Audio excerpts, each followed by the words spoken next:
So Shireen, I can't speak Arabic, but in Pig Latin, it's ultime, stakeholder stay, ethos may, award may. So for those of you who think that Americans don't get irony, the irony of me receiving this award is not lost on me. I feel like someone that's been awarded the Purple Heart for shooting himself in the foot.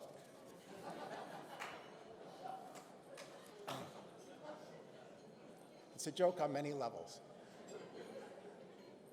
So even more, typically, but even more so in my case, this award is really born on the back of others.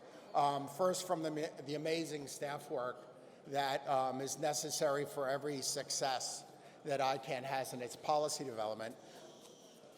But also, but also in many individual communications I receive from the community. So one-on-one emails that said, you did a good job today, Kurt, or you showed some real leadership today, or someone even not in the group saying that was a really good email. And I think, mutual understanding and mutual communication is also part of multi-stakeholder. But not just in the near term, but I think to a certain extent our ICANN meetings have become routinized. I think we've talked about geographic names for the last 30 meetings so far. So I think, in my case, this multi-stakeholderism really goes back to first principles. I learned about the bottom-up model at the knee of Vint Cerf, so how good is that? And there were board members that you might have not have known or forgotten, like Tom Niles or Yvonne Campos or Hagen Holch or old Harold Alvestrand. I saw him over there. Hey, Harold. Oh, and people who really got the big picture that we weren't just solving individual problems, but we were solving them in a way that tried to make this multi-stakeholder experiment survive and actually thrive.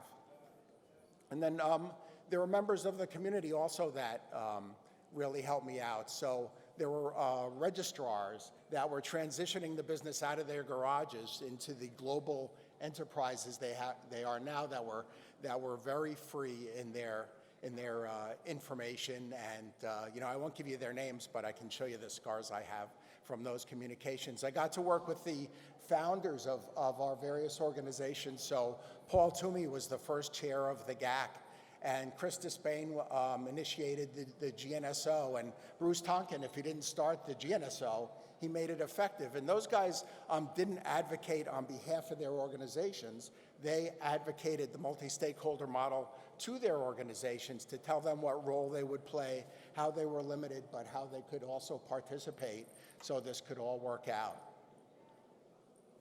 And then there's a couple individual comments, call-outs I want to make.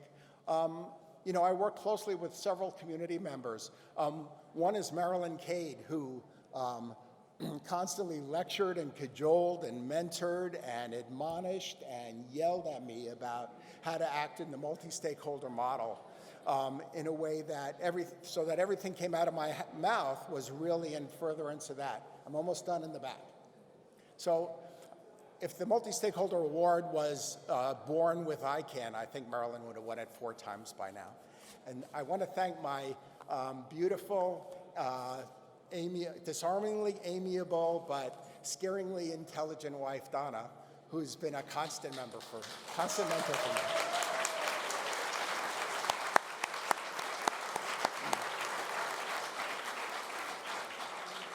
So as you know, it's quite a Shakespearean story, but I won't say the number of years, but Donna has worked with the leadership of the GAC, the CCNSO, the GNSO, the ICANN executive. She knows more about the interests, interaction, integration, worries, wants of each of the members of the community more than anybody in this room or on the planet. And if you need to solve a problem, Donna's probably the best place for that. So Shireen, are you still here? Yeah, so I'll end, if I can remember it, I'll end with a quote from Plato. Who would have thought we'd have this in common, right? So he said, be kind. Everybody you meet is fighting incredibly hard battles. And what that means is, what that means is everybody is dealing with this incredible, I promised I wouldn't say the word shit, but everybody's dealing with this incredible pile of stuff every day. Someone got on a plane, flew halfway across the world to be here on a flight that was late and different from the luggage that was checked in her name. And then she came here to make certain arguments or points known. And she wasn't really in agreement with her boss, and her boss is this misogynist guy that's holding her back from a promotion. And she's not sure her stakeholder group is across it, but she's sure that when she makes a compromise, they'll find fault for her for it. Her partner is back home, overwhelmed with the kids and managing the house, and wondering why she's taking these posh business trips. And she dare not send photos of the semi-good and semi-sweet wine we're about to drink, because that will confirm everyone's suspicions that this is one great big party and not a lot of work. So when this person says something in a meeting, try to understand the point they're trying to make.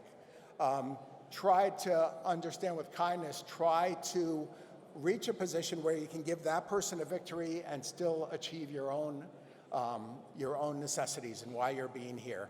And so that's why it's important to be kind, because everybody's fighting an incredibly hard battle. So thank you to whoever nominated me and to those who considered my nomination. Thanks for staying so late. Have a great rest of the meeting.